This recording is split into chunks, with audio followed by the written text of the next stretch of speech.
So why don't we bring our energies together? I'm Mary Gary, and I'm sharing with Janet a little bit about the material that we're going to cover today, and it's fairly extensive.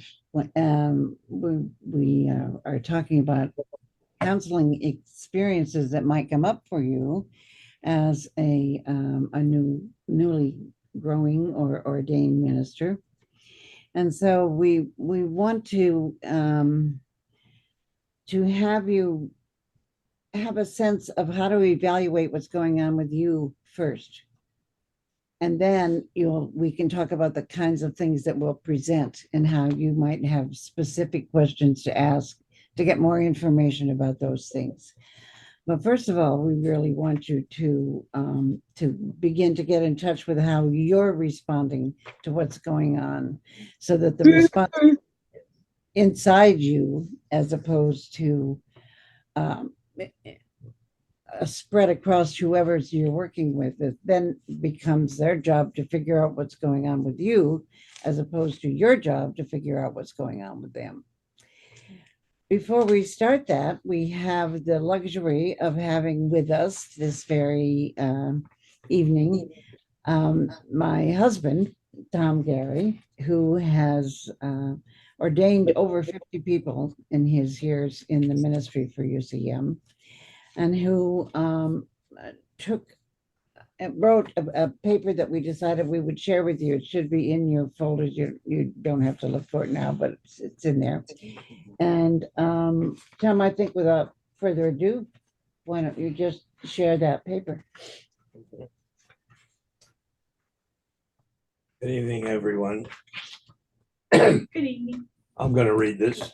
I know reading is not always the best way to get your information, but we're going to do that because this is the way we're prepared.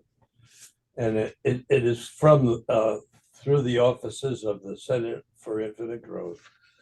And these are some thoughts about spiritual healing.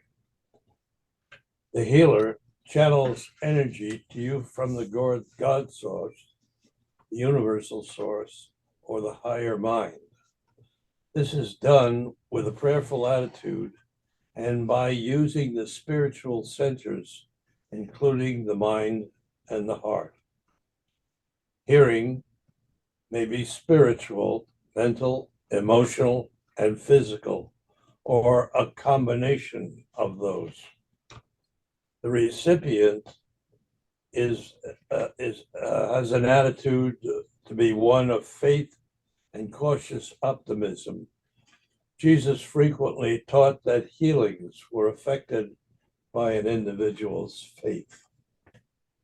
Now, I am not a doctor, nor am I any kind of licensed medical practitioner, and I encourage all to go to a physician for specific diagnostic information. It is our belief that spiritual healing can be utilized as an adjunct to other traditional medical practices or treatments. It's interesting when we present ourselves to someone and we're told to get some healing energy from them, we may not understand very well what that means. So that's why we explain what we do and what we do not do as we begin our spiritual practice. It's not our desire to supplant the doctor, the chiropractor, or physical or psychological therapist, but rather to supplement those practices by stimulating the individual's own self-healing resources.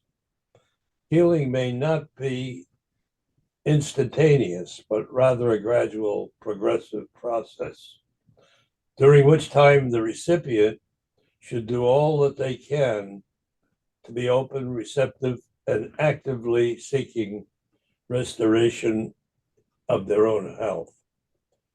Depending on the nature and the seriousness of the ailment, a period of rest, quiet, and relaxation for a day or more following a spiritual healing may be advisable.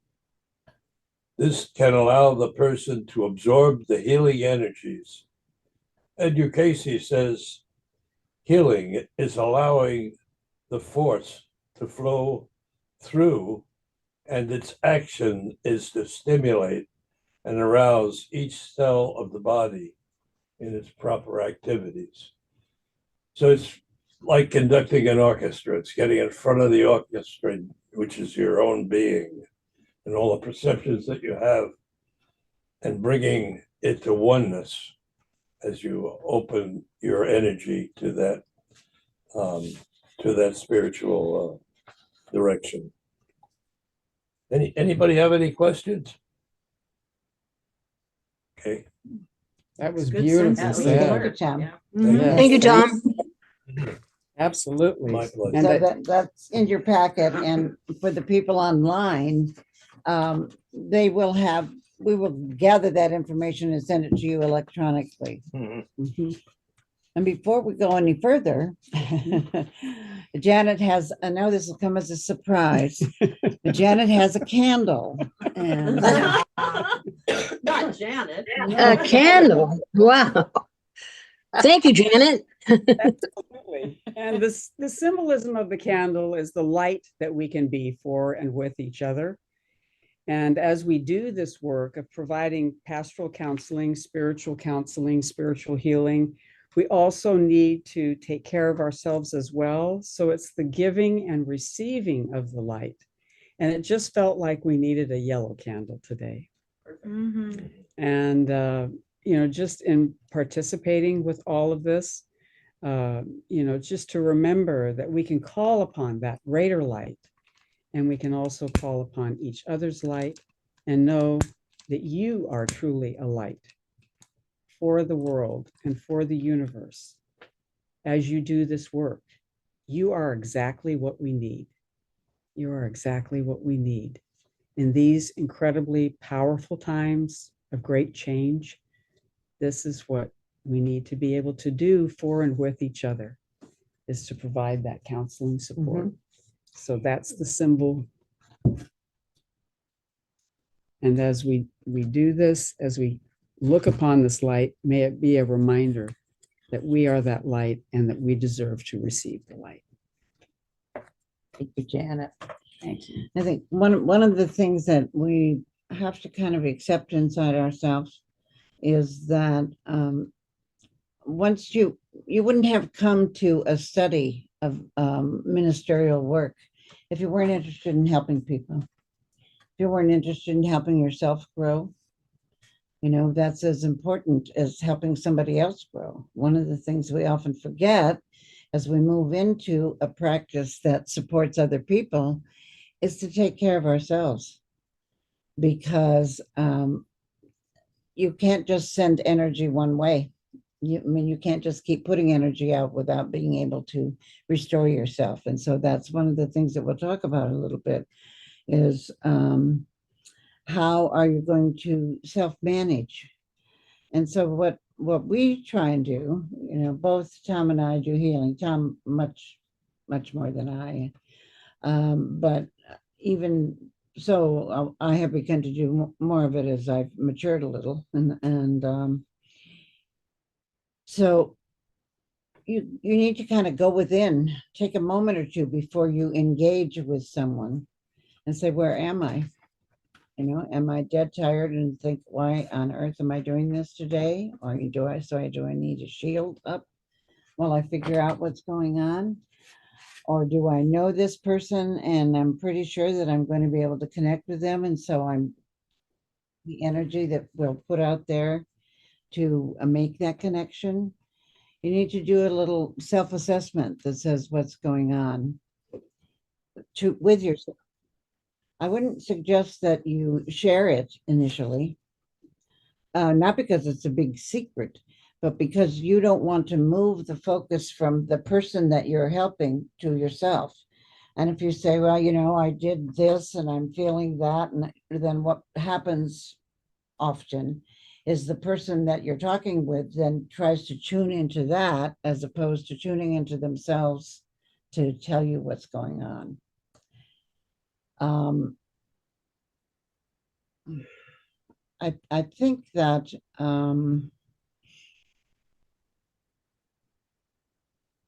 one of the things that is probably most critical is the issue of confidentiality. And in this, in our community, we have the blessing and the burden of a lot of people knowing each other. And no matter how well intentioned you feel, if you can't take someone's story, and say, Janet, oh, you have to help me pray because you can't believe what Martha said. And, and the next thing you know, Martha's story is not um, uh, counseling relationship. What's going on here? It's okay. Someone just needs to be muted. I think they just muted. It's okay. Oh, okay. Sorry. So I think one of the things and the other thing is we took a look at, what are your liabilities? Do you have liabilities for doing pastoral counseling? And, this is the United States of America. So you have liabilities if you cross the street.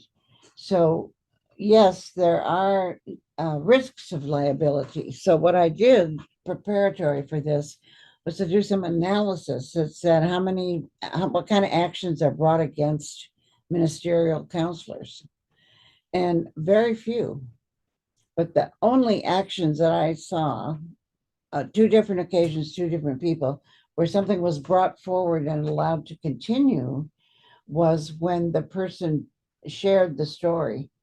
I mean, one of them was obviously terribly egregious. The male had come to someone for counseling and talked about sexual fantasies and sexual things.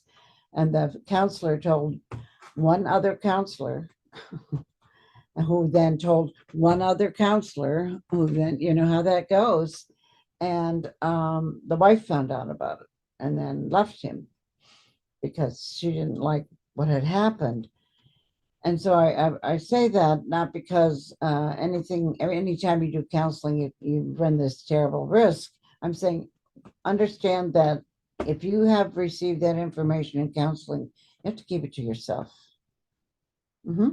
So if you have, my thinking is, if I have that person and I do my best in that moment, but I know I'm gonna have to talk to him again, I would want maybe to talk to a colleague, but I would keep it anonymous. This person came in.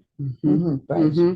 There you and go. No gender, anything, Mhm. no names, no nothing, no Mhm. age, That's right. just, yeah. Mhm. And then I could get a little bit of like extra Perspective, support. right, That's right. helpful to That's me, fine. respectful to that Yes. person. As long as you're not compromising the person, because then Yeah. you're really not telling their story. If Right. you're not using their name, you're talking about a circumstance where somebody came, and that's very different. And as a matter of fact, I would just add to that it's actually a great thing that we can do as a UCM community is to provide that support to each other as we provide spiritual counseling. When we run across, is it touching into our own backpack of pain? So that's another reason we definitely want to sometimes consult, but doing it in that very confidential way, saying, I'm dealing with a person with this circumstance. That's Or a beautiful way. even I've been wondering what I'd do if someone came to me with this kind of a problem. How would I talk to them? Have you ever Right. dealt with them? Because that makes it even harder for someone to presume that they can figure out Yeah. who didn't I see Tom go in to talk to Janet a week ago? I wonder if Mhm. it's just people's natural curiosity. They don't mean anything bad by it, and they probably will only tell one person.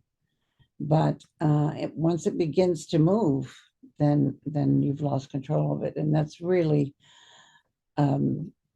a very negative thing to let to happen in your counseling. Most things nobody gets upset, or at least nobody sues each other and those kind of things.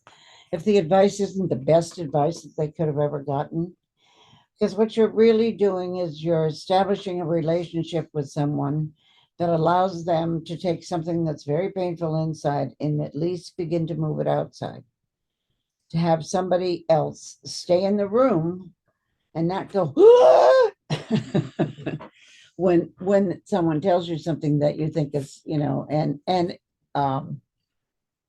I'm probably particularly expressive, but I always tell people that, sometimes my face will change because I'm pretty connected. My expressions are pretty connected to what's going on. But I'll tell you if I have a problem with something, or I think we need to talk more about it, or I'll acknowledge to you. Oh, you don't have to say I will do that. That's what you do in the circumstances. If you realize that you have they pulled back a little because you responded in a way that they didn't anticipate, then you can initiate discussion with them about how you responded as opposed to what was going on. And that allows them to realize that people may respond differently than he or she would like them to respond. That doesn't mean that you can't work things through. So Yeah. And another thing that happens with confidentiality is it's a way that we create safety. It's a way that we create a sense of safety. So letting people know that we are creating a confidential and safe place and having them understand what that means, in our role, and that we're not here to fix it or make it better. We're not here to necessarily, problem solve a solution. We're here to bear witness to their pain and bear witness to their story and help them as they move forward to develop their own action steps. And so we take that burden off of ourselves of having to be the know-it-all, fix-it-all person. We're entering into a relationship. So one of the things that happens, whether you're an ordained minister or not, is that when you receive information, if it's information that says, I really am sick to death of living with Tom, and so I'm going to go home after I leave here, and I think I'm going to shoot him first and then myself, then you have a responsibility to act. You have to call the police. The next question is that, do you have a gun? Sometimes people say that and they don't have a gun. It's not hard to get one, unfortunately, in this country, but at least that should be your next question. Do you have the means to do this? Do you have a gun? Do you have a knife? What are you thinking about? How well thought out is this plan, or was it just an impulsive thing you said in the moment? So if someone's going to hurt someone, if they're going to hurt themselves, and you're not able to make that shift so that they're not willing to, they can't convince you that they're not going to hurt themselves anymore, then you have a responsibility to report it. And if you find that the person has been abusing children, most common it's sexually, but in some way, if some child is not the favorite child and gets locked in the house all the time, and if those kind of things are happening, you have a responsibility. In those circumstances, you don't necessarily have to call the police, but you have to call a counselor that's usually affiliated with a city government or state government somewhere in the area. But those are the areas that you have CPS? Like CPS. CPS, Child Exactly. Protective Services. And in our county, it's called Department of Family and Children's Services, DFCS. Same thing as CPS, exactly the same. It's called CPS, I think, around the world. But there is a special hotline that we have in Santa Clara County where you can call that number directly. Good. Yeah. Thank you. Okay, do you have any thoughts or any questions about any of that? I share a story. I have a question. This is Chris. Can I ask a question? Question first. Okay, go right ahead. I really like what you're saying. I appreciate hearing what to do. And I'm just wondering, let's say that you're in a conversation with somebody and one of these pieces of information comes out, how do you see that? How do you actually see that following? Like, do you tell the person, you realize I'm going to have to tell somebody? Do you wait? Do you confer with someone? Could you detail that out a little bit more? Sure. One of the things you have to do is I always have this conversation that says, I appreciate your trusting me enough to say you would like to counsel with me. Let me tell you that I'm not a licensed counselor, but I have been trained, and I'm happy to give you the experience at the level I have.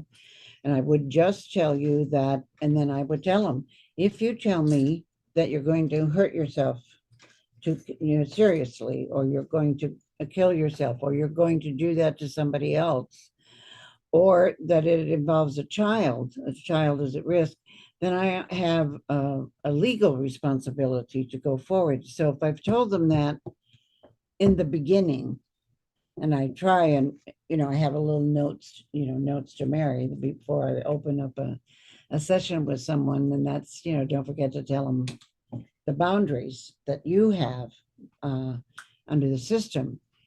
Then you talk to them about that. And then if it comes up in the process, I try, and Janet is even more experienced than I do. And I'm old, so I have a lot of experience. And I listen, and then I say, let me remind you, let's talk about where we are with this, because what I'm hearing tells me that I need to alert someone else to protect yourself from yourself, to protect Martha from you, to have child psychologist would probably come to your home to see what's going on with the children. This is not necessarily to punish you, but to protect other parts of your family or of your acquaintance, so that you don't do something that's very hard to come back from. And so, because if you kill somebody, then you move out of therapy and into the legal system. And I would not want to be responsible for not intervening at a level that can, reduce the likelihood that you were going to do that. Is that helpful? Chris, is that helpful?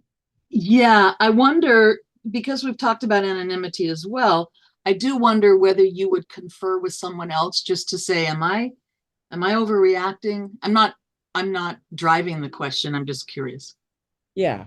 And one of the things that would be an excellent thing to do. And I would also offer, and as Mary was talking, I would also offer that we could do a validating statement. We're going to be talking a lot about validating statement. I really hear that the pain you're in is very deep, that you're going through a lot right now. So I'd make that validating statement. How can we work together? So we're aligning with that person to get you the best support as possible. And so that we're validating their pain, and that sometimes can relax them enough so that they can work in concert with us to prepare a plan for survival. So when I was in teacher training to be a school teacher, mandatory reporting was talked about. Yeah. And when we suspect that I've had to do it once, but if I suspect something is going on, I call CPS or whatever it's called nowadays, and I say nothing to the parents. You're not supposed to say a word to the parents, because that can alert them and start the hustle for them to move, and then the child is going to be even prolonged in danger. So to some degree, you don't say anything, because then you're actually putting someone in danger. So, but like, But when the beginning, when he said, if you tell me these things, like if you tell me Right. if there's going to be, if someone is being harmed, then I'll have to report it to someone that can help you in a way that I won't be able to, right? Mhm. I mean, my kid was in therapy at one point, and that was always told in the session. Kid knew about it, and at one point I had to be called in. We talked to the parent first because of what it was. But if it had been an abuse situation, would they have called me in? Oh, hell no, they would have skipped that. So I sometimes the best thing to do is not to talk. Not to what? Not to talk, not to tell the person you're talking to. So like, if Lauren's coming in and talking to me and I find out, not that you'd ever do this, but like I find out, she's hitting her cousin all the time when she goes babysits them every weekend or something like that. I'm not gonna tell Lauren that I'm gonna like report on you. No way, because that would. Are you going to report? Well, yes, because then a child is in danger. Right. But I wouldn't tell Lauren that I'm reporting. I would just make the report. Everything's covered up if it's simply abusing a child. Correct. When it's an abusing a child, if I'm a teacher and I suspect one of my students is being sexually abused or physically abused or whatever, I do not talk to the parents. You don't. That was the training. You specifically do not talk to them. Yeah. You have to just straight up call the hotline. That's it. Mm-hmm. And that's very true when a child is reporting that they are being abused or somehow harmed.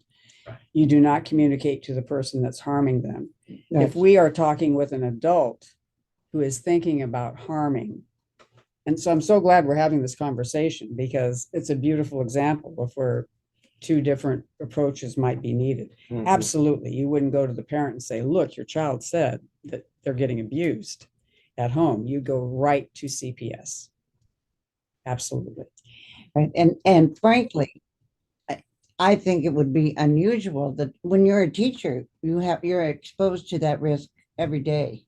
Yeah. But if you're not a teacher with students, how often might you be talking to a student who would tell you that, so I thank you for bringing it up because I don't think about it much because it's never happened to me, that a child has come to me and said that, something was, even though I've looked at some families and, once we even offered to take a young girl if she wanted to live in our house with her friend, my daughter, for a while, she could stay with us because I was suspicious that she was being abused. But I never asked her directly. I waited for her to come to us, but it all kind of worked out. But, and I'm a nurse. My background is nursing. I worked in psychiatry. I developed an employee assistance program. So I have some background in this.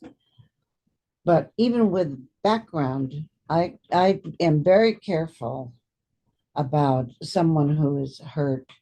Most people come to you because they're hurting themselves inside. I've never had someone come to me because they were hurting someone else. But how many people did I see? It's not like a regular,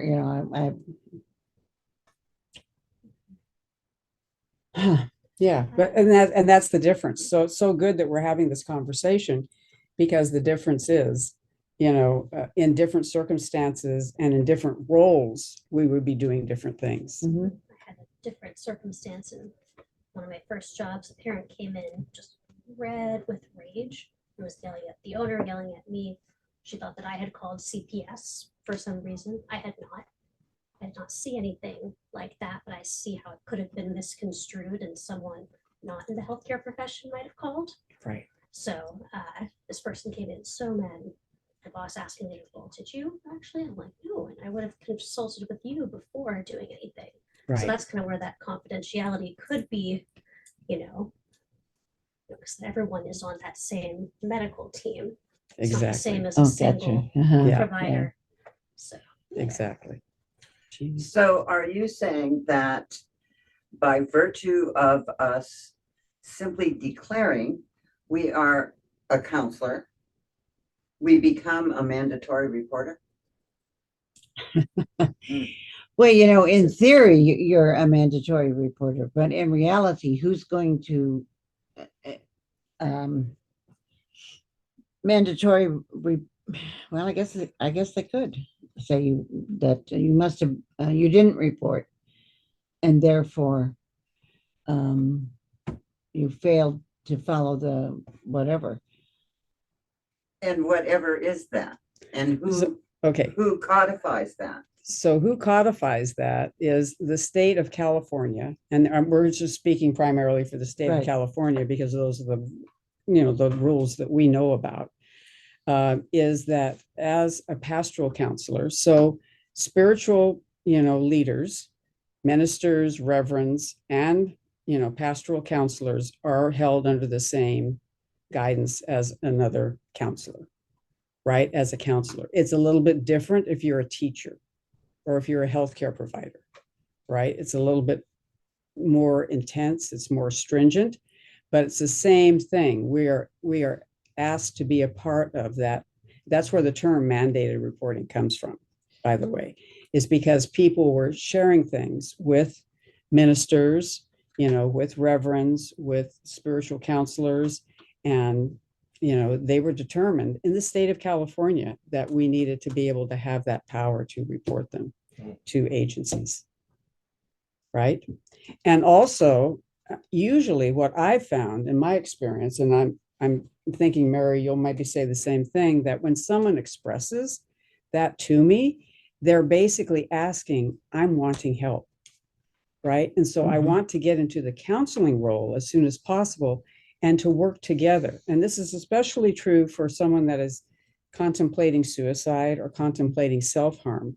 I want to be able to develop a relationship with them and help them by acknowledging their pain, allowing them to express their pain, and then to do an action step by which we can do a warm handoff to more professional help. But I will be there as their backup singer. Does that make sense? Mhm. So what I'll say is, I heard you, Lonnie, saying you're thinking about killing yourself, or you're thinking about dying by suicide. And by the way, Mary Tom and I always recommend that you use those direct words. Are you thinking of suicide? Are you thinking of hurting yourself? Are you thinking of killing yourself? Are you thinking of harming yourself? Because And by how asking, and how would you do it? right. And that's the Yes. process. But by asking the question, you're giving them the gift of permission. Okay, because the gift of permission is, okay, you're asking me the question, so that means you're strong enough to hear the answer. You're asking me directly. You're not beating around the bush. You're not, making innuendos or anything. You're comfortable with saying. And I've had people tell me, I was just with a firefighter the other day, and he said, no, Janet, I'm not thinking about killing myself. But he said, thanks for asking. He said, if I was, he said, I'd probably tell you. But it was really funny, it was an amazing thing because I said, I'm just really concerned. And so we were actually able to get him some more support other than just me. But, he wasn't in the space of thinking about killing himself. But by me asking the question, he knew it was safe enough to really address the issue of the pain. So what we're talking about is we're going to create a plan, to help them and to stand beside them as we get them more support. And one of the things that happens, or at least this happened with me when I've said, I'm sorry, I need to ask you this question right now. Are you planning on hurting yourself, or and then they realize that things aren't quite as bad inside. They realize and say, no, I'm not going to do that. Yeah. Well, that tells me and tells them that there's more in the tank. They don't have to jump or think that they can't do anything or whatever. So I've learned that. I mean, the first couple of times I had to say, I have, have to ask if you're really going to hurt yourself or something like that. Now I don't even hesitate. Because I want to know, and I want them to know I want to know, and I want them to have to say it out loud and live with saying it out loud, and then be ready to say, okay, we can't just leave this like this. We have to move and develop this plan, Mhm. a plan that will support you in a way so you have time to think about what you want to do with your life as opposed to just take it. And another thing that may become involved there is when you think this is way over my head. Mhm. I studied, I learned to be a minister, I pray for people, I do the work that I do, and I've been doing it for a certain period of time. But this is too big. I mean, this person has serious mental problems, or maybe they're whatever they're doing is affecting other people in their family or in their neighborhood, and you have a responsibility to see that something is done to pretend to turn that around. And once you know what the situation is, then you know you have a You have responsibility, responsibility. and Yeah. that becomes clear. But it's not like I think there were moments for me when I was doing counseling, and I thought, I don't know everything. I don't have the answer to every question or every problem, but I don't know what they're going to ask me next. I don't know what their situation is going to be. Well, you just have to take those things one at a time and do the best you can. And if it's beyond the scope of your experience and knowledge, and that's really clear to you, then you find somebody that you can refer them to. Mhm. And maybe another minister in your organization, or it may be some licensed practitioner that's the care that they give. Um, and so that there are resources. It's not like you or nothing, and you need to consider what that spectrum is. Thank you. So beautifully said, Tom. And, I believe that each and every one of us, as we do our counseling work in whatever way we do it, we can rely upon each other, Mhm. to provide that backup support and backup resources. Okay, so for example, with suicide, there's a wonderful number, 988. Okay, we want you to remember it. It's 988, like 911, but it's 988. It's nationally acknowledged. It's a suicide hotline. We can call it as people that are counseling, and also people that are feeling suicidal or in crisis can call. And it's a direct national trained counselors are on the Yes. phone with that 988 number that are used to dealing with, suicidal individuals. And, the thing is, there is such a conspiracy of silence. I just want to say about feelings around suicide. Many times in grief, we can feel suicidal. It doesn't necessarily mean we're going to do the act of suicide. Mhm. And I want to make that very clear right here, right now. It's a common feeling when we're in crisis. It's a natural feeling to feel like that's one of my options. Maybe I don't want to live anymore. And where there is such conspiracy of silence because there's such shame around admitting it. And I bet if we were really honest, each of us on this, in this moment, in this class, there's probably been times in our own life where the thought has crossed our mind. I know that it definitely has for me. And so I think when we demystify it and we humanize it and we acknowledge that that speaks to the amount of pain you're in and why we are here right now to be able to acknowledge it and express it. Yeah, I feel like it's who hasn't thought of suicide? I mean, this is a very complex world, and we're thinking individuals. We do or do not know about the world, but we know enough about it to know that it's pretty pretty grim at times. And I think that one of my college professors said that every thinking person has thought of suicide because, I mean, just think about it. It's a way out, and you're not the one that's necessarily always responsible for everything. And so, there's a lot of stuff that goes on that we have no control over, but we're affected by it. And I mean, every day, just walking across the street, somebody may run a red light and you had nothing to do with it, but just being in the wrong place at the wrong time. Right. And, it can change your life drastically or end it. And so it's, you just, personally, at some point, I feel like sometimes you just can't go there. You can't go to that depth of the ocean. You just have to say, right now I'm fine. I'm not going to hurt anybody, and I'm putting a cone of silence around me, or a shroud of protection. I'm protected. I'm protecting myself. God is protecting me. My angels are protecting me. I've got a whole group that's with me to protect me, to make sure that I get home today. You're absolutely right, Corky. Beautifully said.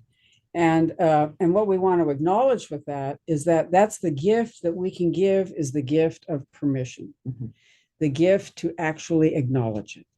And you may be the only person that they've had the courage to acknowledge it to. And the gift that gives is, it just gives the gift of safety, of comfort, of permission.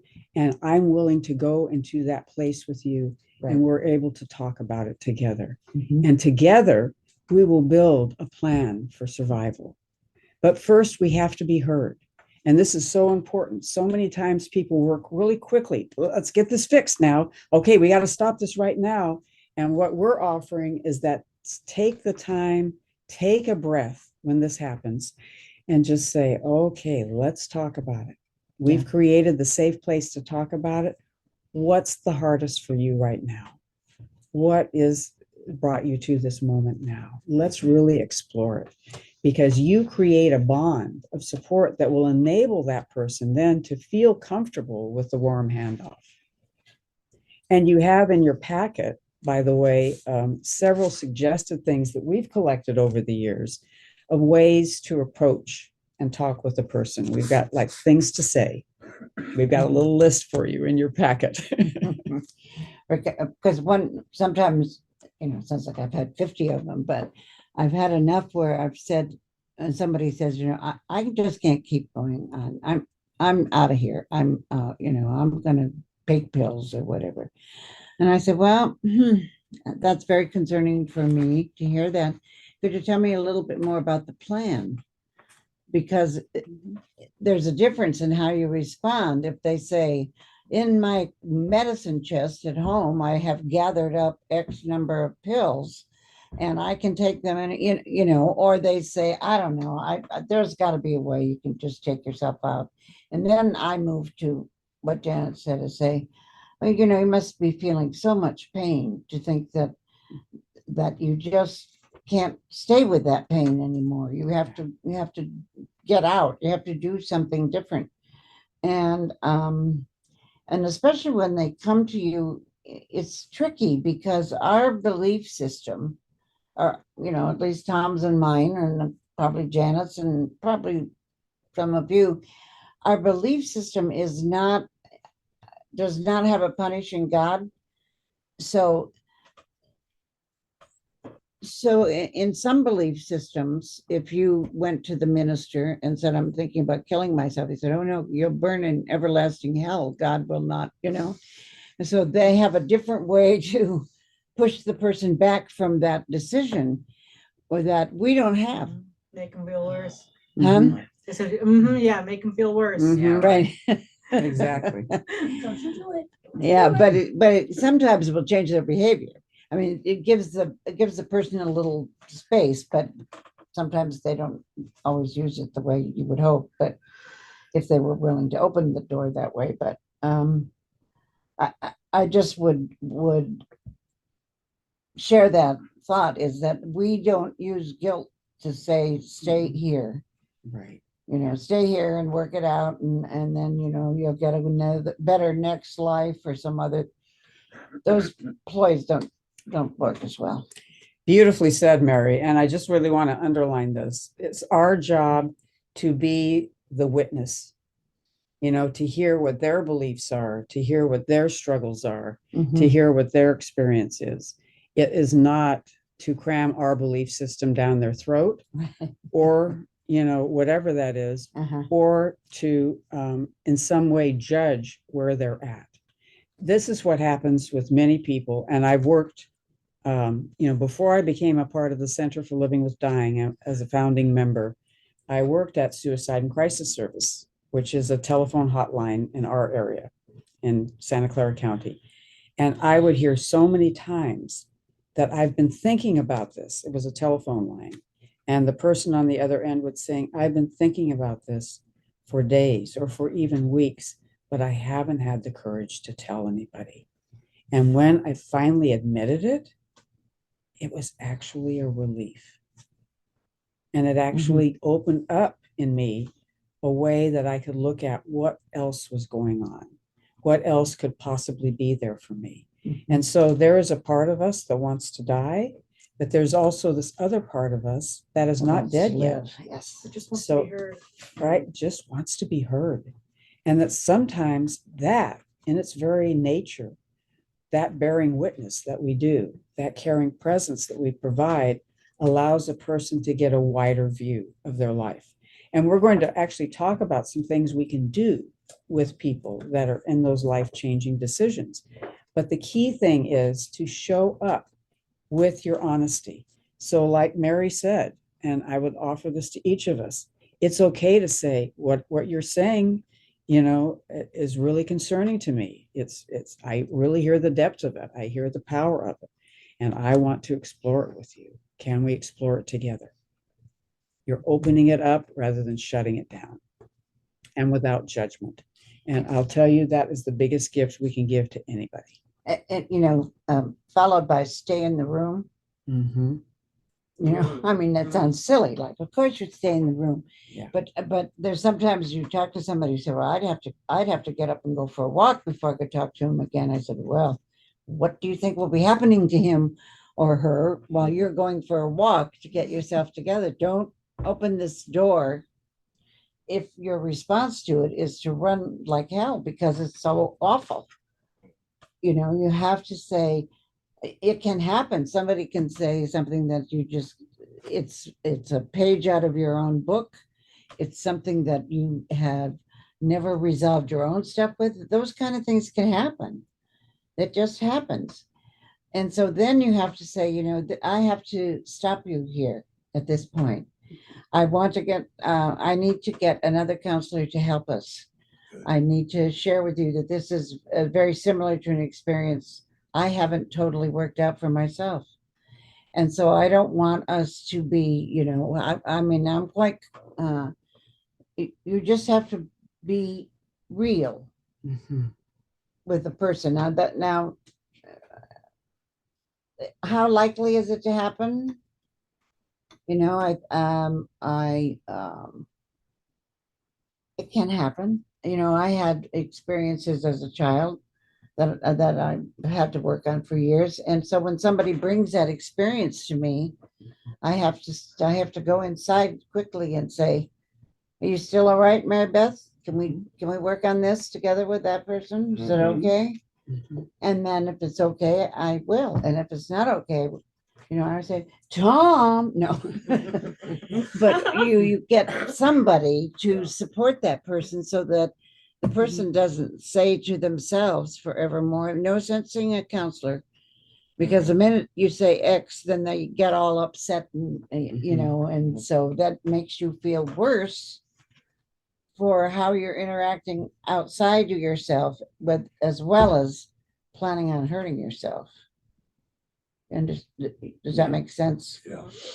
And I think the key thing is, and as we're going to be talking about this, it's a constant balance between being aware of what's going on within us and being aware of what's going on with the person we're supporting.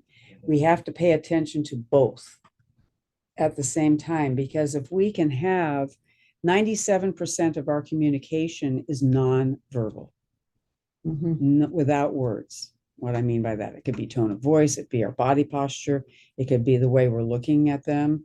All of that, 97% of our communication is nonverbal.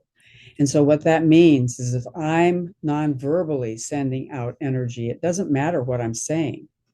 what I'm non-verbally Unless they're a expressing. match, yeah. And so it goes right back to what Mary and Tom both said, and I'm just going to underline 1,000 times. We can be gently honest. What you've said has really touched my heart. It has really touched my heart. And we don't go into our story. Okay, we Right. don't go into our, Uh-huh. this is the trauma that happened for me. Mhm. But by saying that, and could we just take a nice deep breath together? That's a lot for you to hold. And just take a nice deep breath together. It gives you a chance to self-regulate and gives them a chance to feel like, oh, they've been heard and I've been received because I've actually had an impact on this other person. I can't tell you how many times with patients in the hospital, they'll tell me when a nurse cries with them, they'll feel heard. They'll say, when I saw the tear in the OTs, in the nurses, in the physician's eyes, I felt heard. I felt witnessed. I felt validated. And so it doesn't mean that we don't have to have an emotional reaction, but we can be honest with it and we can make a promise, just like Mary did with Mary Beth. She said, I will take care of you. And can we do this? And if we can't, I'll get help. But if we can, I promise to take care of you afterwards. And that's a commitment as a counselor that we need to make with each other, right? And that we need to make with ourselves, right? Because that otherwise we will get burdened by that, and it will be constantly activating our own backpack, which we call the backpack. So I do tarot readings, and so very often people will come to me when they come to me for tarot readings, or even on my massage table, stuff that I've dealt with or that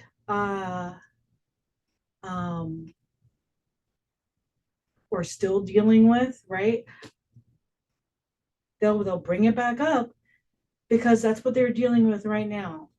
I mean, I just had someone on the table, feeling fundamentally like their existence is flawed and defective, and like their existence was a mistake. And I was like, but I read all that energetically, and with this client, I was able to just speak it as I see it, because I was part of. That's just how it is with them. And it was like, yeah, I get it. I've been there. I know how that feels. Mm-hmm. And that's it.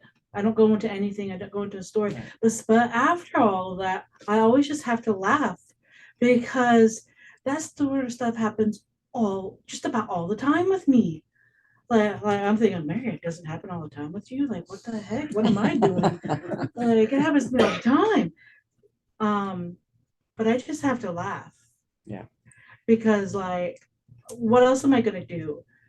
Get upset that people are having the same problems that I've had. Well, that's not gonna help anything now, is it?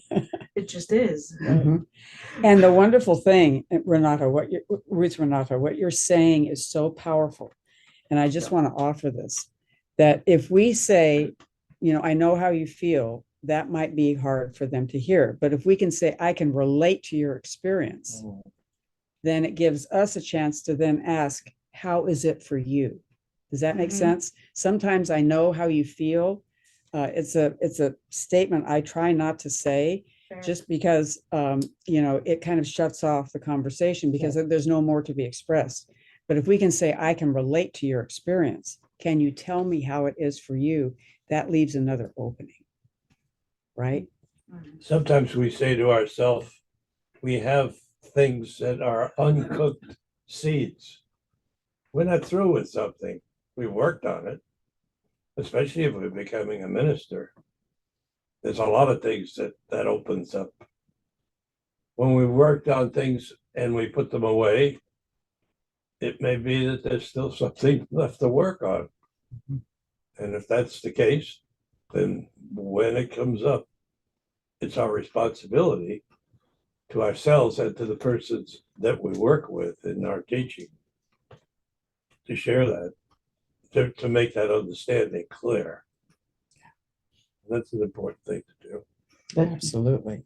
And my Mhm. favorite line is, I can't imagine what you're going through, Mhm. you know, Mhm. Oh, that, I hate that. but that's the truth. I mean, I can't. Yeah, Even if I've gone through it before, it's different. You're a different person. You Oh. have different emotions about it. I'm sorry, that was an emotional reaction. The reason is that for a lot is like, it's almost like saying what happened to you is so far out and so awful. Oh, yeah. Like I can't even relate to it in any way, shape, or form. So God. suddenly there's a distance. Yeah. But maybe it Yeah, depends it on depends on the who you're person talking to. and who you're talking to. And what language you use, Uh-huh. right? Mhm. Yeah. And how it's said, Uh-huh. and Yeah, how it's said. Yeah. If you say it in the context of your caring presence, right. which I is, can't imagine your pain, you know, Mhm. and yeah, it really touches me. And Yes. And So see there you that- go, So it really she's really touches talking you. about herself yeah, as Mhm. much as she's talking about the person. So she's Right, not right, right. minimizing the person. She's just saying to herself, I think, I mean, it's not direct, but it's like an indirect, is that when you go in to have talked to someone, you know, you always want to be grounded and you want to already have done whatever you need to do to be within a neutral space so you can be with that person and know what is best to say. So then, I mean, I know Lonnie's super intuitive, so I know that that she would use that phrase for people who would be appropriate, but then would be inspired to use different words for somebody else. right, Mhm. beautifully Because- said, true. So, yes. yeah. And Yeah, it that's where, depends on the situation. Yeah. Mhm. and I'm so Yeah. glad that we're having this conversation. It's perfect because utilizing our intuition is a beautiful thing that we can do, my friends, as spiritual counselors. We can utilize our intuition and really kind of say, this might work for the person or this might not. And sometimes what I've done when I really don't know is I said, I really want to offer what will give you the most comfort right now. And I'm going to ask if my words don't fit for you, let's talk about that. And so that we really understand each other and that we're really hearing each other, because my goal is to be that support for you. So I often say to clients that I work with, if I say something that hits you wrong, please call me out on it. Let me know and we can talk about it. And it's going to make our relationship deeper. Because I periodically stick my foot in my mouth and chew very vigorously. I mean, I can do it. And so then they're actually helping me to support them. And that empowers both of us, with honesty. Yeah. It's beautiful. So in my massage school, we got a lot of psychological training too. And part of what they had us do was just, your intention always is to create a safe place. Right. And that you are the person who is there, who is more in control of that space, but also to realize what is out of your league. And to be able to, at that time, to have referral people at the end of the massage or at the end of talking to them that you can give them as options. But we weren't ever taught, because it's not part of the expertise of a massage therapist, to ever do counseling with people, Right. just to let people talk. Right. And I understand that this is a different thing, but it's really trained me to be able to help create a safe space and not put my stuff into it. That's it. Right. And that's the ticket. And as a matter of fact, a couple of you mentioned how to prepare yourself. This is so important. And Tom and Mary and I have talked a lot about this, in the past. It is so important that we ground ourselves in the way that works for us. And I'll just share one of the techniques that works for me is I want to make sure that I'm fed and watered. And I know that sounds really basic, but fed and watered, right? Because if I'm not fed, I'm not grounded. And if I'm not watered, I'm thirsty, right? And I'm not working at my best capacity. And then the other thing is I need to bring myself to the present moment and to take off the backpack of my own pain, my own struggles, my own joys and take that backpack off and put it to the side so that I'm just a clear presence in this moment for you. Mhm. For you. So I'm going to deliberately put that to the side so that I can be present, in that moment. I'm going to do whatever spiritual invocations I need to do for me that allows that greater wisdom from that greater source Yes. to come To come down in. and come Mhm. in and help me so that I'm not doing it by myself. I mean, that's the beauty, I think, of being a pastoral counselor, is have that belief of that greater energetic source. And so however I call upon it for myself, and sometimes if it's a really quick thing that I have to do, just by breathing, I'll say, may I be what this person needs right now. May I be what this person needs right now. Help me to bring what I need to bring so that I get out of my own way. Because my own fears or my own sense of limitation might get in the way. But if I call upon that greater source, then I'm bringing all of that to the table. I would just kind of lay on to that, which is that if you don't get yourself clear and separate yourself from your own anxieties and Yeah. business and all of that, then you have two people to deal with that are a problem, and you're one. You're one of them. You just have to say, now wait a minute, is that what Janet needs to hear, or is that what Mary needs to say? What's going on here? And it's very hard to counsel and push. That's why what we've talked about doing just before you start, you take a few moments to center yourself and ask for protection, ask for somebody on the other side. What was that, one of our meetings, and we were trying to connect with those from UCM who were already in spirit, and because they said they wanted to do more work on the earth plane. They saw that what was going on down here was terrible, and we had a dear friend of everybody in the room was Joanne Merkley, and she is in spirit. And I saw a bright light, and I don't usually see things. And then I saw her face pop up, and she said, I worked so hard when I was on earth. I had to make meals, I had to do this, I had to do that, and fit in my spiritual work. Now I'm up here doing spiritual work, and nobody asks. And so I just would remind people that before I go into a session or where I'm, have to set aside to meet with somebody, I will do my own prayer work and say, you come in from that side, those who, anybody who knows this person or whatever, I give you permission to come through me with information that could be helpful to the person I'm seeing. Absolutely. So that we're not ever having to do this alone, Right. but don't underestimate fed and watered, Mhm. right? I mean, I'm telling you, Uh-huh. I mean, the older I've gotten, the more that's been made clear to me that if I'm not taking care of myself, and that goes to another point, and that is that we sometimes need to set limits on the space that we're creating and for how long we're creating it. Right. I mean, I was with a person once for 4 hours. Mhm. That was way too long. Yeah. Yeah, never That was happened. way too long. Mhm. I couldn't go that long without going to the bathroom. Believe you me, I think I peed my pants that day. But so saying, I have about an hour or an hour and a half to be with you, setting those clear limits so that people know what to expect. Or, I have about this amount of time, and let's find ourselves a safe place, right? And create that safe place together. Mhm. Of course, my thing, as all of you know, are candles.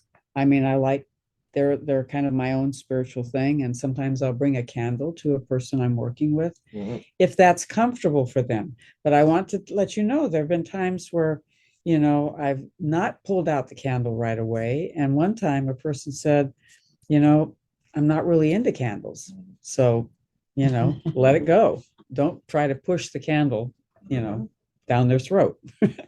And so what I found is that in that process, what I've learned is that I have these available, and if it feels right, I'll pull them out.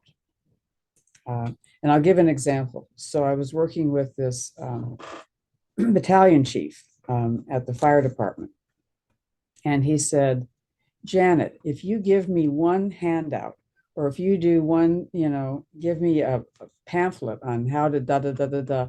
He said, I just don't want it.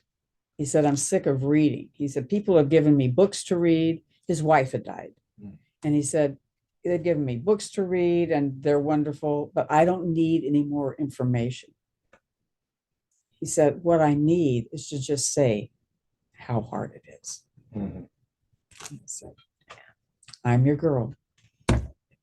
Okay, let's talk about it. Mhm. And then I had another person, an engineer, from Varian. We joke about it because Mary got me hooked into Varian way back in the day. And he said, I need handouts. I need written information. I need, we have several handouts here that you can share with the people you're counseling, that validate, yes, you're going through a rough thing. Yes, this is a natural reaction. Yes, here are tools for coping, right? He needed it. Mhm. And so it was a beautiful example to me before I started pulling my bag, my Hermione's bag out with everything, kind of find out what they need and when they need it, right? Because the first person said, I don't feel heard. I feel like people are just throwing books at me and throwing articles at me. And, oh, there was this great article. And he said, I don't feel heard at all. Right? Just read this article and then you'll be fixed. You'll feel Yeah. better. Exactly. Yeah. And that's why before, go ahead, I'm sorry. Well, this is Chris. I wanted to throw something in, if I could. I've sort of been trying to see if this has place or not, and I kind of think it's here. We were talking about intuition and kind of meeting people where they are, and I just wanted to relay something that happened, and it was Janet, because Janet is wonderful. I tend to kind of live in other spaces. People who know me well know that I kind of inhabit other realms, and I'll kind of leave it at that. And on the news one particular day, something really bad happened in one of the distant places that I watch. And I didn't know who to tell. And I felt like I was bursting at the seams and I needed to say something. And I didn't think anybody would know where this place was or why it was important, because it was, 3,000 or 4,000 years old, kind of a thing. Anyway, so when I met up with Janet, I sort of just burst out. I go, she says, what's wrong? She looks at my face. She knew something was wrong. And I said, they did X in that place. And I know that my face said everything. And I was very overwrought because it was too far away and it was too bad what was happening. And my experience of you, Janet, not to make it all about you, but just to use this as an example, my experience of you, whether it was intuition or reading or love or acceptance or what it was, that I felt that you met me over there. And in meeting me over there, and then in having what I would say was sort of your own moment of horror, that was a mirror of what I had been feeling and experiencing. I had one person on the planet that I could have on my team. It's not that anybody was against it. It's just that nobody knew. Nobody that I could talk to knew or would understand, or why was it important. And that I trust that I can use you as the example. It's not about you, Janet, but I just wanted to say that for you to be able to find me in that faraway place and faraway time and understand why it hurt so much was everything. And then I felt like, okay, it's not just me, and I don't have to do this by myself. And then I was able to find my footing. That was my experience of your your composite abilities, many of which we've talked about and many of which people here on the call have. It's not about you. It's just that you're such an example of when that happened with me. So I'm just trying to put words into the space that's kind of really hard to describe. Thank you. And I'm grateful that I was able to do that. Thank you for that, Chris. It sounds like you met her with complete and utter non-judgment. You weren't mean about it. You were just caring about her as a person. Like one time, a homeless person, I think homeless, whatever, asked me for money. I gave him money. He started talking to me. Come to find out, he's on medicine for homicidal behavior. And yeah, Do that's you need interesting. any more? Yeah, not me. Took it all in stride. Talked about how in jail, he was in jail, and he wanted to make a call. The person wouldn't let him make a call, and the jailer was like, "Yeah, it sucks, doesn't it?" And he said that he just saw black, and then he came back to himself, and his hands were around the jailer's neck through the bars, and that it complicated things and this and that. And I said to him, well, look, I totally understand, like, yes, you're not supposed to choke the jailers. However, being in jail is hard enough as it is. Didn't have to rub it in your face like that either. And he just looked at me and his whole face just opened up. I was like, yeah, exactly. Yeah. I mean, he had a medical condition that needs to be like, but that whole non-judgment thing, because it's so easy to be judgmental of people who are odd like us, and even sometimes with each other, because it might be like somebody's talking about aliens, and we're like, really, aliens? But like, so what? That's how they're conceptualizing things, whatever. Right. So yeah, anyway, the non-judgment thing was just what popped out at me. And you are good at that. Well, She's good at everything. no, I know, no. rude, right? I'm like, where's my good? I'm also old.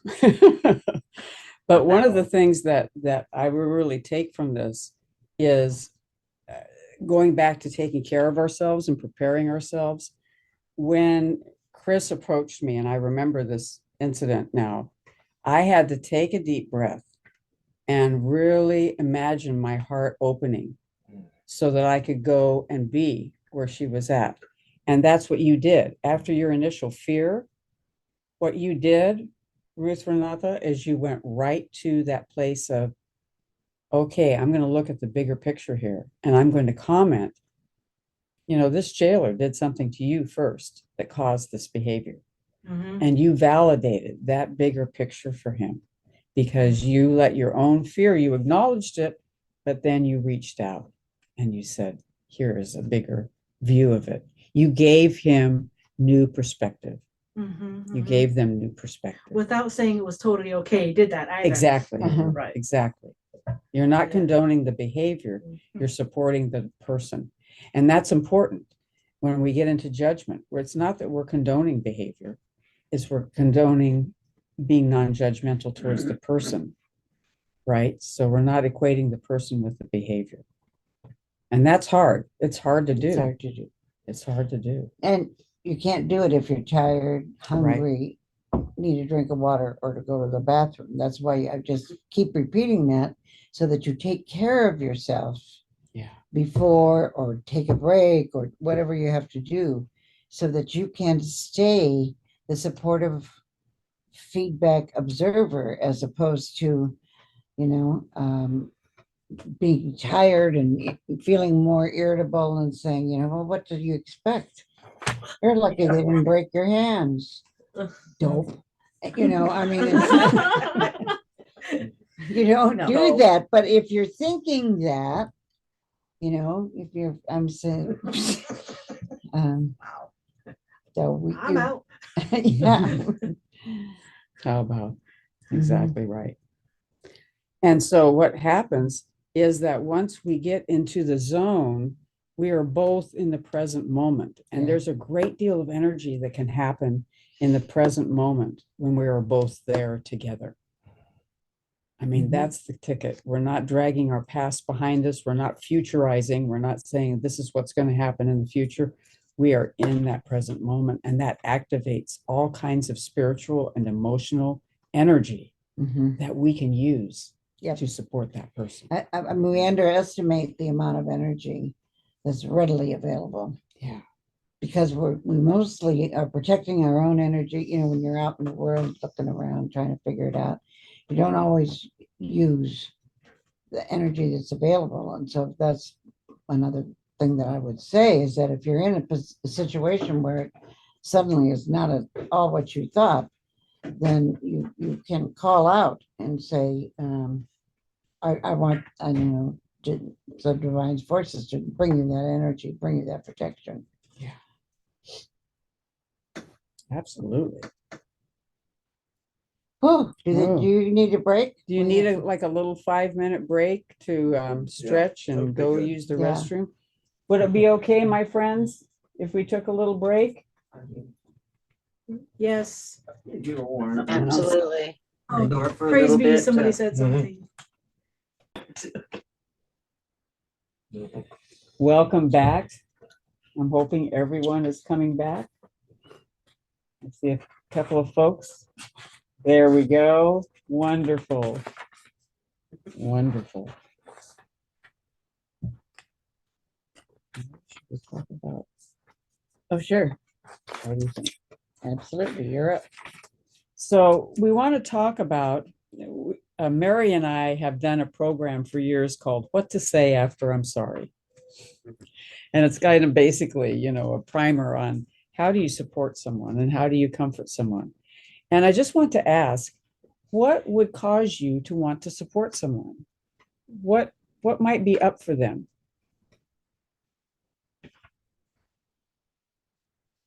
I'm sorry. Can you please rephrase the question? Sure. What might be that person's experience, or what might they be going through that would cause you to want to be a support to them? What might be happening? Financial problems. Absolutely. Oh, I see. Well, you better, your brain just goes, what do you mean? They're existing and they're talking to me. That's right. Yeah. Beautiful. That's what I'm looking And they're for. sad. That's what I'm looking for. Perfect. I worked at a gas station and I swear I was like a bartender. And here I am, this 18-year-old, 19-year-old girl, just hearing about these people of my age, actually, 40s, have problems. It's just like, wow, okay, I'm a bartender at the gas station. Here's your pack of cigarettes. Thanks. $3.99. $9.99. Now, yeah. I was gonna say, No, $3.99. That was a while back. There's one Right. today, yeah, I bought for a friend. Look, this was in the Exactly. late 90s. It was Hey. $3.99. Well, people had troubles then, that's for sure. That's right.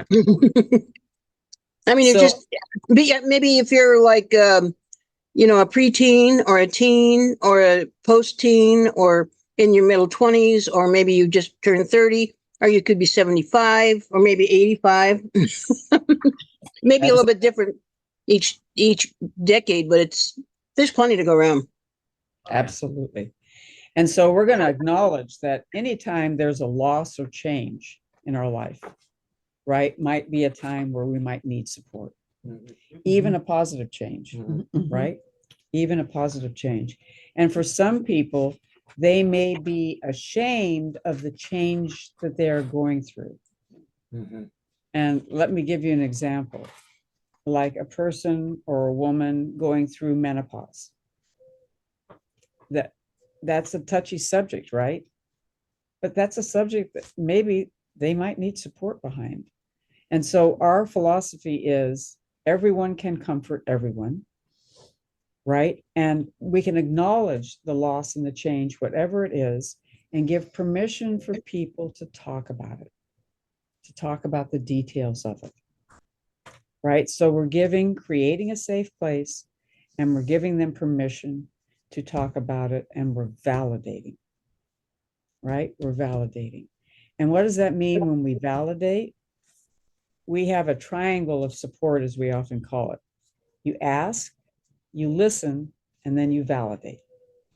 And then you rinse and repeat. Ask, listen, validate, right? So there's nowhere in there that says you have to fix it or you have to make it better, right? And so any change or loss, even a positive change, in our handout, you'll see that we have children going away from home. And then we have children coming back home because that can be a stressful experience, right? So any change or loss, and that could be internal as well as external. So financial, absolutely. That creates a lot of loss and grief. In fact, Mary, Tom, and I were talking about this the other day. Years ago, and it was in the 1980s, I believe, Lockheed had a massive layoff, massive layoff, Yeah. like thousands of people got laid off with practically no warning. And you know, the suicide rate quadrupled in our county after that. I did not know that part. Yes. And what happened was there was no place to take it. And that's why Mary, in her role as HR, created support. No, that's true. No, that's absolutely true. She created support out of that realization that that was a huge critical incident for a person that transformed their entire life, right? Transformed their entire life. So it can be anything, any loss or change. And when we ask, listen, and validate, we call it the triangle of support or the pyramid of support. That's the formula. That's the magic formula. So we want to help them acknowledge, express, identify an action step, and then to reconnect with what is still good. Now, what this means is that we're in the present moment, helping them to triage their own critical incident, their own grief. And what we mean by that is we're going to ask what's wrong, listen, and then give them feedback. We're going to validate. And then we can say a very simple question: can you tell me more? Can you tell me more? After we validated and after we've checked out, did I hear what you were saying? Did I get what you were trying to express to me? Right? This is so huge. And then we ask the next question because that invites them to open up, to tell more, to get the details from the inside to the outside. So there's a great book called The Upside of Stress by Dr. Kelly McGonigal. And one of the things she talks about in that book is tending and befriending, how that is the great antidote for our stress and how we react to it. If we have someone that will tend to us and befriend us, it literally is built in the biochemistry of our brain. We literally can change the biochemistry from stressful hormones to healing hormones being released by our brain's chemistry. So the simple act of asking, listening, and validating is absolutely huge. And it brings us to the present moment, which moves us from out of control to in control and moves us from out of isolation into community, into that support. And you may be that community. Okay. So we're going to ask, what is it that you need and don't need? So when you're in crisis and stress or in trauma or in grief or just having a bad day, what is it that people do? First of all, let's talk about what do they do that doesn't work? What do they do that is not helpful? Tell them your problems. Tell them And instead of Yep. listening to them. Got it. And have a panic attack? If you have like if I'm having a panic attack and they Right. tell me to calm down. Oh, yes. calm Sorry, down. that's too late. No, You're right. right. I'm already You beautiful. missed me. Great. What else? What else doesn't I work? had a friend who told me when I was grieving the loss of my dog to get over it. That's the Ooh. worst. That's the worst. Mhm. Oh, Or it was Oh. just a guinea pig. it was just a guinea pig. It was just, right? Yeah. Mhm. Mhm. It was just, and just fill in the blank. It was just. Yeah, absolutely. It's not that bad. Other people have bigger problems than you. You're not starving. Ooh, I think the comparison, what was just said, the comparison, and we do it to ourselves. My issue is XYZ, and then I go find 16 other places where people are starving and they have bombs falling on them and things like that. And I then make myself wrong for complaining about the issue. And it's tricky. I'm going to say that it's tricky to navigate for the person I think is for the counselor to navigate that comparative, the shoal of comparative negativity or drama or trauma is a better word, trauma. that's a But comparative. it still has a result. It's still doing what it's doing chemically to our body and Absolutely. spiritually to our soul. Absolutely. And we call that comparison stress shopping. And so often we do it. We do it for ourselves. And you're so right, Chris. We do it on ourselves a lot. And when it's done by other people to us, that just doubles the pain. She's touched on a personal experience. So I was in group therapy for trauma, and every session, because you never knew we were going to get new people, always we were reminded, pain is pain. We're not going to compare who has worse pain and who had it worse and who didn't, because the symptoms are the same. If you have PTSD, you're having the hypervigilance. Everyone can understand that. Right. And it was true. The nightmares, flashbacks, all of those symptoms.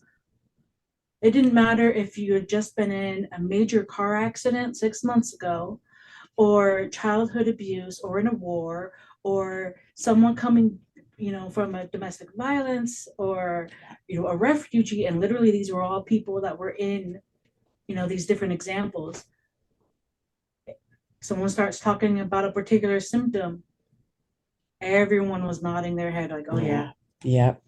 Because it didn't matter. Because physiologically what was happening to us was the same. Exactly. Even if the source was different, and we could understand the physicality of that. Precisely. And that's what we want to do, is we want to make that a level playing field where our pain is acknowledged. Because when our pain is acknowledged, especially by another person, it literally can change the biochemistry of it. If we really feel hurt, it changes it from, the steroids and the adrenaline, and takes it right to what? Feel good drug, Connectivity. epinephrine. That's right. Endorphins. The endorphins. Oxytocin. Absolutely. It's physiological. It literally can change our physiology. And so you're right. Comparison stress shopping is so dangerous when we do it for ourselves or when it is done to us. Beautiful. So thanks to whoever that was brought that up. Yes. Appreciate it. Perfect. Wonderful. What else? What else don't we need? We don't need Corey. Oh, no. I said, how's Corey? I do need Corey. I Corey. I think one of the things that we don't need, or one doesn't need, is pity. And I Yes. was working with a kid who was doing a college acceptance essay kind of a thing. And in his brainstorming, he talked about, I want to help other people and and who are not as fortunate as me. And I talked with him about the word pity and what does it feel like. And to me, yeah, I mean, it's kind of obvious perhaps, but pity is to me one of the most dangerous approaches, at least for my world. So it's something to be cautious of, because it also sets us apart. And at the same time, we don't want to get sucked in. So I think holding boundaries, holding flexible, soft, Mhm. but strong boundaries so that we can stay in the conversation, not get sucked in, not feel we have to fight our way out, and not be drained by it. I mean, it's navigation. It's real navigation. That's why we're having a class, because there's lots to navigate. There is a lot to navigate, and thank you for saying that. And I'm going to put that on the need list, because not only do we need to maintain our own boundaries, but I think as a person being supported, I appreciate it when you tell me your boundaries, because it creates a safe container. You're being honest with me about what you can or can't do. And I know many times when we've gone out and done group interventions after a major critical incident, one of the things that we sometimes say is, we are honoring that we can't do anything to fix this or make it better or take it away. But we are here to activate you to be the best support for each other. Because when you can be the best support for each other, then all of us are tending and befriending each other. I think it's okay just to say, like, if you can't get out of it, like if it's too personal or it's touching to whatever it is that's going on, or you just this for whatever reason you decide, you know what, I don't believe your story, I think you're full of it, and so I can't support you. And but you don't say that. You could just say, I don't think I'm a good fit to help you. I think you need to see somebody else, and then you refer out. And I think that's because that's the more honest thing to do than to just pretend you care, and then you're not really helping them, and they're not really getting what they need. And you're not supporting yourself. Right? Because you're dealing with this person that you just think is full of it, right? Mhm. And you rolling in your, your eyes on the inside all the time. Exactly. Like, yeah. Exactly. So Okay. what do we need, my friends? Money. I'm sorry. Cookies. House. Chocolate. Affordable house. Love. Right. Support. Unconditional love. Unconditional love. Reassurance. Reassurance. That's a good one. It's a good one. Validation. Yes. Validation. Validation. Unconditional positive regard. Unconditional positive regard. Carl Rogers. Carl Rogers. That's right. Deep and meaningful connection. Not just a Yes. small talk connection. Oh yeah. How's the weather? Yes. And this is, I believe, what we need, especially in the aftermath of the pandemic, which we're still feeling the aftermath of. We definitely need that deep, meaningful connection. And I admire each and every one of you that are on Zoom with us and are in person with us. This is the way we build deep, meaningful connection, by having these conversations. And, it's very powerful. What else do we need? What's a big word that we need? And if appropriate, perhaps a big squeezy hug, if appropriate. If appropriate. Sometimes people need that contact, like even if it's just put your hand on their hand. Right. Some people really need to feel the human connection in that way. Some people don't like it, so that's definitely something that would require, knowing the person a little bit on whether that would be an appropriate move. But a lot of people need that. Absolutely. Just ask. Mhm. I ask now, and I've Yeah, that's a good. Yeah, No. that would be. Can I touch you? Can I hug you? Yeah. Yes. And asking actually gives them power. Does that make Yes. sense? There are two No, that things makes perfect sense. we want to accomplish getting them from out of control to in control, and getting them out of isolation and into community. So those are the only two things that we really have as a goal. So we're going to let them, drive the bus. We're going to let them, figure out how that's going to go. And we're going to be that person that stands beside them. And if you take a look at this list of what we need and what works for us, is there anything on that list that says we have to fix it or make it better? Uh-uh. Can we add humor to the list? Absolutely. That's like a bit, if it's too morose, I'm just gonna stay stuck in the sad. Yeah. I love that. That's a great rap song. I'm stuck in the sad. Okay, I'll work on it. I need Some someone folks to even care. dark humor. Ooh, Real compassion. yes, say? I care. need someone to care. Oh, I yeah. love that. Yep, absolutely. Do we have non-judgment on there? Yes, we Yeah. do. Okay, good. Absolutely. That is so key to this. Benefit of the doubt, Mhm. not making assumptions, because sometimes people can say, "Oh, I love everyone," but secretly they think that you're really lazy, and that's why you don't. I don't know. I'm just making this up now. Have a job or whatever, Why you don't have a house. Yeah. or whatever it is. Whatever. Yeah. Or you're having a difficulty. You're attracting it to you because your energy's off. It's like, oh, That's hard. oh yeah. Ooh. Tell that to all the people. I'm really you know, bad. Ooh. Wow. Right? Yeah. Yeah. So Mhm. I'm going to talk, and we're going to mention that a little bit because I think this is very important. It's what I call spiritual judgment. Right. Okay, so it's a Oh, judgment yeah. about how good of a person you are, depending on your life circumstances and what you're living through. And the spiritual sense, there's a paradigm that sometimes is thrown out to people that if you had enough faith, if you had enough, belief in God, if you had enough, if you had your life together, these bad things would not be happening. And there's a great book by Rabbi Harold Kushner called When Bad Things Happen to Good People. Oh, yeah. Mhm. It's an amazing book that deals with this.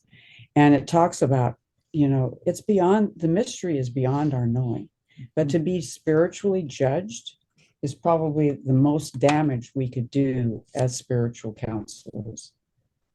And believe you me, people have internally already judged themselves. I don't have a house. I don't have a car that runs. I don't have a job. Mhm. I don't have a relationship.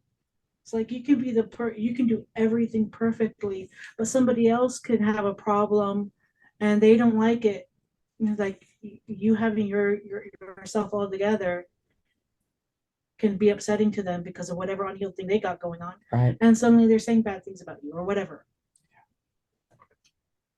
It was like, what? Yeah.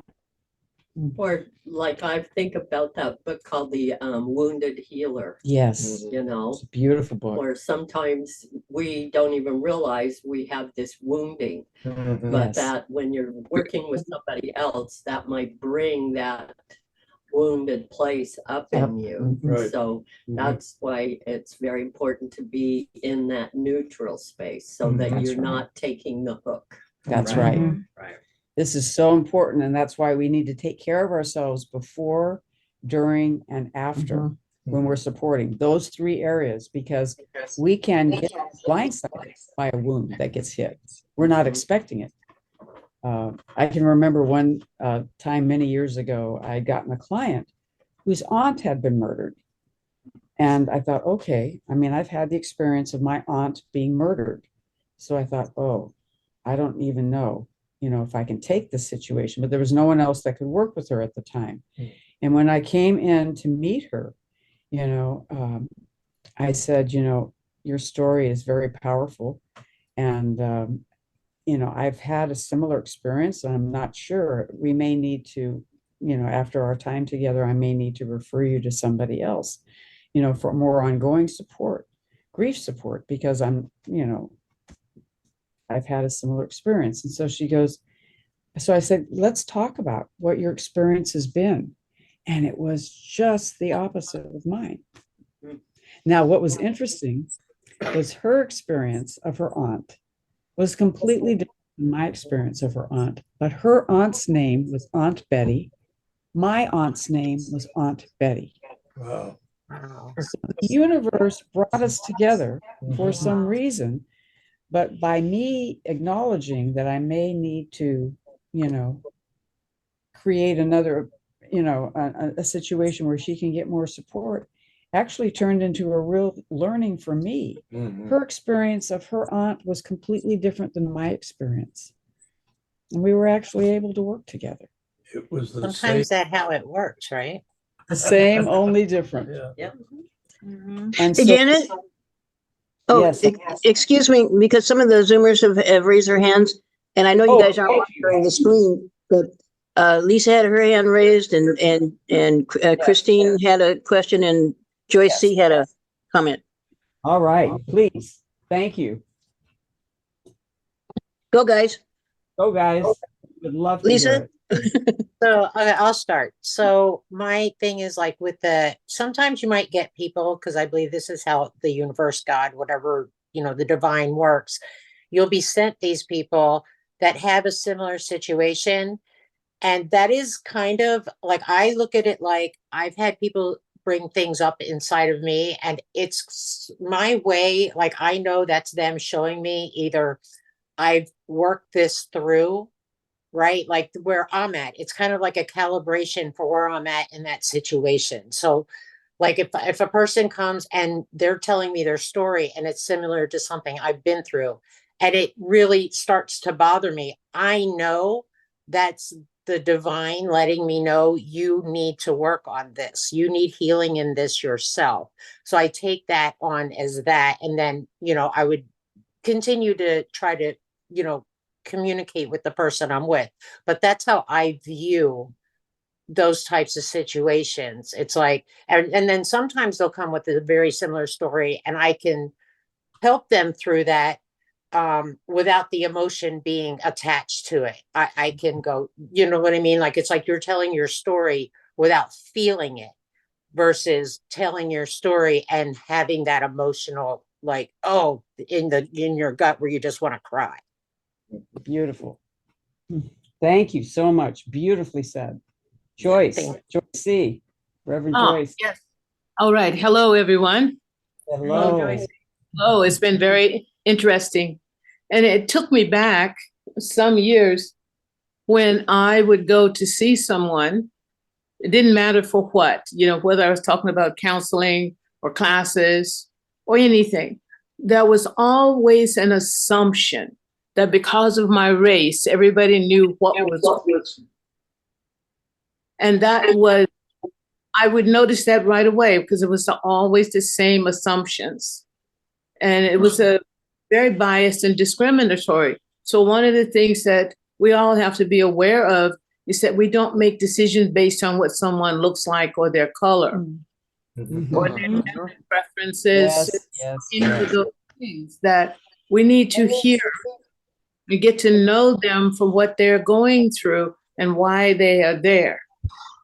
Yes. And because of that, I quit going to people that not relate to me as an individual and just as a person. Oh. Beautifully said.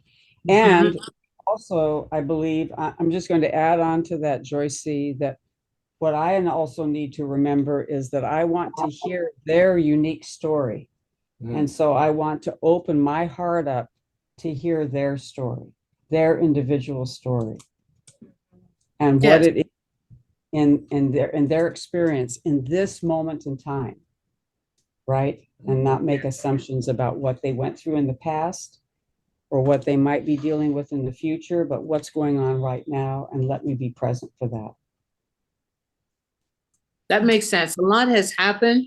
We have advanced a lot. But there are always these little throwbacks that may happen even within anyone that's here this evening. You may find yourself thinking in the way that you didn't think you would. And then we have to remember, oh, let me back up for a moment. This is not where I'm at, and this is not why I'm here, and this is not what I want to do. It's easy to go into a spin or make a judgment, and even we don't know that we have that judgment. You see, that's the thing about being who we are. We may not know we have it, and then it'll come out when someone walks in the door that reminds us of it. That was pretty much my experience a number of times. And I really honor that, and that can happen so quickly and so easily.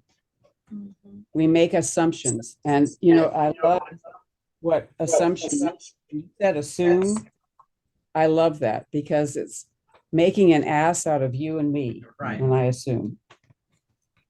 It could help us to clean out the closet of our mind. Yes. Mhm. Beautifully said. Thank you for that. Was there somebody else that had their hand up? Me. Yeah, go, Christine. Okay. So I was a practitioner at another spiritual center. And one Sunday a lady came in and there were a couple ministers there and I was a practitioner there. And at the end of the service, all the ministers hightailed it the hell out of the room because they were like, "Oh no." And what do you do? And apparently, I sat and I listened to the lady. I listened to what she had to say. Some of the things in her life mirrored mine, but I could tell where she was on this merry-go-round.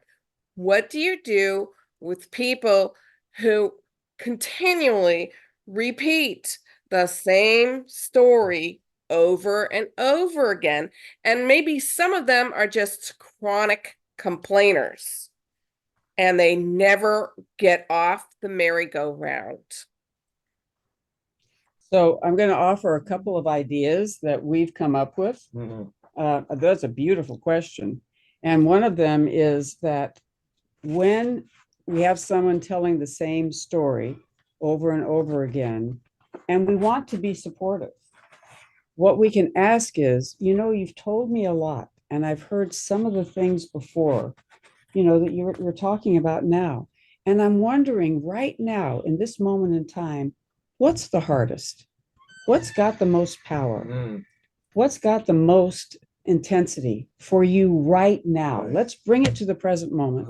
Let's go with what's got the most juice. What's the most painful? What's the most painful? What's the most devastating? And that sometimes will stop, we call it the merry-go-round, right? It'll stop the merry-go-round because sometimes when we're talking about our issues, but we're not really connecting with our feelings about the issues. We're just talking the story. But getting to the feelings, it would be a question right now. There's a lot you've told me. Right now, in this moment, what's the most painful? What's the most difficult? What's the most powerful? And that way, it gives us both a chance to take a breath and stop the merry-go-round of the story and get into the present moment and really determine this is what hurts the most right now. And then we can work with that. This is what hurts the most right now. It literally allows them to stop their circular story as well. Does that make sense, Christine? Mhm. And the other dynamic that can happen is that we call it ring around the rosy, right? And so ring around the rosy is, this is the issue, right? This is the issue. This water bottle is the issue, but they're going all around it. Okay, they're going all around the issue. Beating about the bush. Right, beating about the bush. And one of the things that we might want to do is that I know this water bottle is really difficult. So actually acknowledging the water bottle is really difficult. How can you and I brainstorm together how we can do this? How we can actually begin to create a safe place to begin to talk a little bit about this water bottle. Does that make sense? A step, A step, even a baby step. even a baby step. How can we create safety together to talk about it? Because what happens if you're going ring around the rosy and you're getting dizzy when you know that this is probably the issue. So how can we together create safety to even talk about this a little bit or even address this a little bit? And maybe it's not for us to do at this time. Let's find out where we're at, because that will stop the ring around the rosy. Does that make sense? That will stop the ring around the rosy. So my friends, I just offer that these are dynamics that happen in our connection with each other. Also, another thing that occurs, and I'll just say it really quickly, is what we call the pit. If we see somebody is in the pit, and especially if we care about this person, if we like this person, we're going to want to pull them out of the pit, right? And a lot of times we'll then want to take them to our light at the end of the tunnel.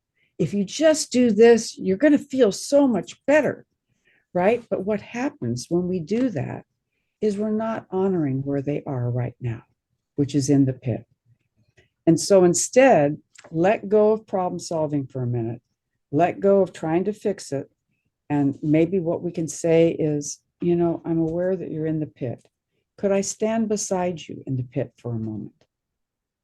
And as we're in the pit together, can you tell me about what's in the pit?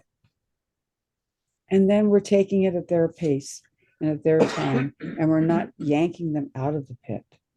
We're actually joining them in the pit, and then they'll take us when they're ready, in their time and in their way, to their light at the end of their tunnel, and we'll just be accompanying them. We will be that presence standing beside them. We're not saving them. Right, We don't have to save them, Right. and they get empowered. right. Well, because I'm not sure that we can do as much saving as we'd like to do. Yeah. You know, we can be there for people. We can create a space where we allow them to look at things just a little differently. And if you can do that, if someone can just look at it a little differently, then they can find a way out of the rock garden that you might not have ever thought of. Right.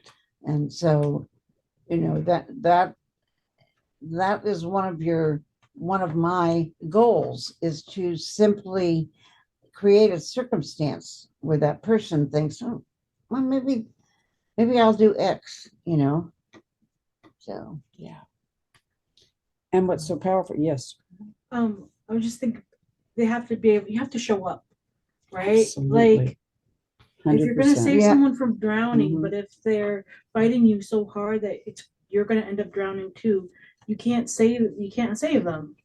You know, I remember when I was, you know, still going to the Mormon church, we started helping this lady who wasn't even a Mormon, a homeless woman with cancer.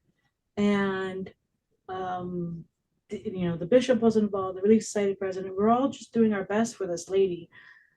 And we found the perfect program for her that would solve for the homeless problem, the medical issue, getting the care she needs, you know, all of it. And she did not show she up wouldn't for it. go. Yeah. She would not go. She had it in her head that somebody was watching her. Like, there was, to me, I think we missed a mental health problem that Right. we did not fully understand. And she probably needed psychiatric care first. But like, the fact is, you have to be able to still show up to your own healing. If you're not, then there's only so much we can do. But amen. And that's, you know, if we're getting close to closing time, but one of the things I want every one of us, including ourselves, to remember is there's only so much you can do. You know, the old saying, you can lead a horse for water, but you can't make them drink. Or think. So, okay, so all you gotta do is be open to them. I heard that. All you gotta do is be open. You see, it's not what they're doing, it's what you're doing. If you're open, you're creating, as Jan always says, a safe space for them to come into.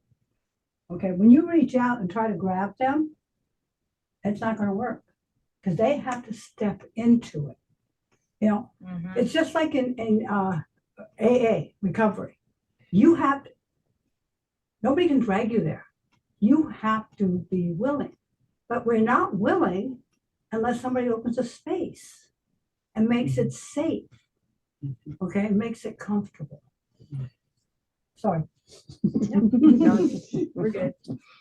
No That's what apologies. I was it's their class. I'm staying on it. So. I'm saying I should have showed up too. Nope. So, you know, my friends, that's really, I think, what it's about, is how well we take care of ourselves. And in this process, what we want to do is perhaps have a part 2 to this that we're talking about, because we want to go more in depth and maybe do some role playing and do some interactive things that can help us get a deeper sense of what our style is, what our personal style is. and really so that it runs true for us. But we want to end on this. We want to really emphasize, and Tom and Mary and I talked about this. We want to emphasize that you take care of you before, during, and after. Yes. This is so important. So after you have a particularly difficult or challenging or moving, connection with someone, we have to have a way that we can take care of ourselves. And Jan, as you tell everybody, reach out to somebody and if you don't think that, reach out to somebody who does this as well. So everybody in this room can reach out to everybody because now they understand it. So one of the ways of taking care of yourself is to reach out because you can't carry that burden. You just can't. Yeah. And that's one of the wonders that we have about our UCM community is we have that power to do that for and with each other.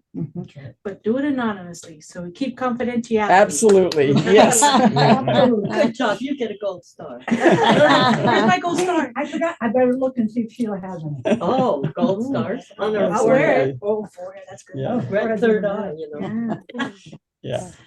So I think too, a part of that is also when you're done with your session to clear yourself. There you go. What Mary Yes. has told us before is what's mine is mine, what's yours is yours. And That's say right. that 3 times so that you're acknowledging Beautiful. that we're not interconnected anymore. We're That's right. separate. Beautiful. Good. What's mine is mine, what yours is Yours yours. Right. I love that. What's mine is What's mine. mine is mine. What's yours yours is is yours. yours. Yes. What's mine is mine, and What's what yours yours is is yours. That's a beautiful way to do it. Mhm. A beautiful way to do it. And also there's some other ways to get connected. And one of them that I would really recommend is nature. Mhm. Get out in nature. Even if it's raining, get out and smell the fresh air. Get grounded in the earth. Hug a tree. Do it. Eat some chocolate. Absolutely. Back to the food and water, right? Well, that's a But that is reward. grounding. Uh-huh. That is very grounding. And But your your feet in the neighborhood dirt. trees and animals count as nature. Absolutely. It's true. 100%. Like, I think we make it so hard, like, oh, Yes. I gotta go up to the nature. Like, No. no, you don't need to go to Santa Cruz, just No. come on. No, you just have to go out your front door to find a piece of grass. Mhm. Or Real flowers. grass. Look at the flowers around. Exactly. Yeah. Find a tree. Find a tree and talk to the birds. That's right. Find a tree and Lots of talk to the birds. birds. You're nice to the crows. Or they'll be you can nice just to you. come talk to our cat. It's fine. Surveying his kingdom. And so, my friends, I mean, that is really, I believe, what it's about. It's getting back to your own energy reserve and filling it up and filling it up. And when we do that, then we will have the energy to then reach out again. Mhm. And we'll reach out with joy, with pleasure, with love in our heart.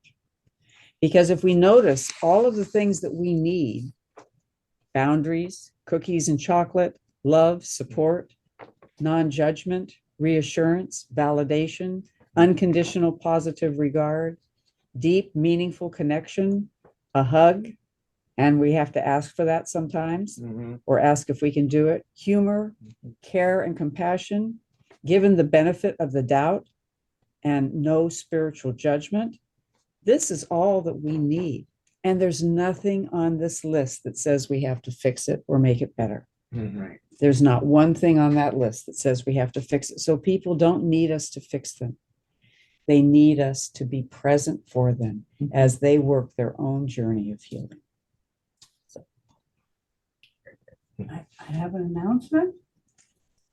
Everybody that's on the Zoom and in the classroom, the ones of you who didn't register online, I'll need to get your email addresses so I can send everybody a link for the class. You're entitled to the class because you paid for the class, so that they can go back and review. I don't know what you're talking about. link She's for talking the- about the link. A link Oh, for To the class. see, I'm so non-tech. I could open the book. I think you got your own book.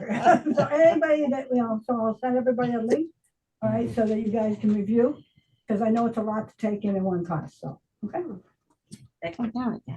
I got it, Bye, yeah. boss. So Okay. we want to invite everyone to take a nice deep breath.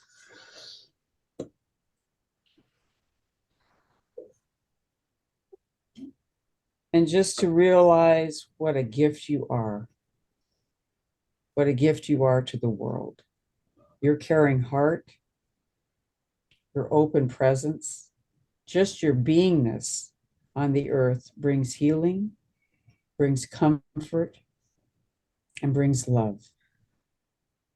And as we do this work together, may you be filled from the bottom up with all kinds of gratitude for every act of kindness you do. And even if you don't do an act of kindness, but you are just being yourself in the world, you are making a difference by your presence, your compassion, and your light. So it is. And So so it shall be. And we're going to invite you, we're going to let you out 5 minutes early because we want you to do something bad and decadent that has no socially redeeming value whatsoever. Eat Well, cookies. Wait till you get inside your I own do that car to every do day. it, please, because. We already ate some. Yeah. Okay, but there's more. There's a couple more. I can go to the car and get the candy. And we thank our beautiful people online We'll eat For a you- cookie for you. for your amazing presence and wisdom Yes, and thank sharing. you. Thank you so much. Good seeing all Bye. you. Thank you. Love you. Oh, and here's these too, if anybody wants any chocolate peanut. Janet and Mary, thank you so very much. Oh, Thank thank you. you, Tom. That was excellent. Yeah, it Oh. is. I'm paranoid ever since I read that I'm ending. dark chocolate. Okay. Okay.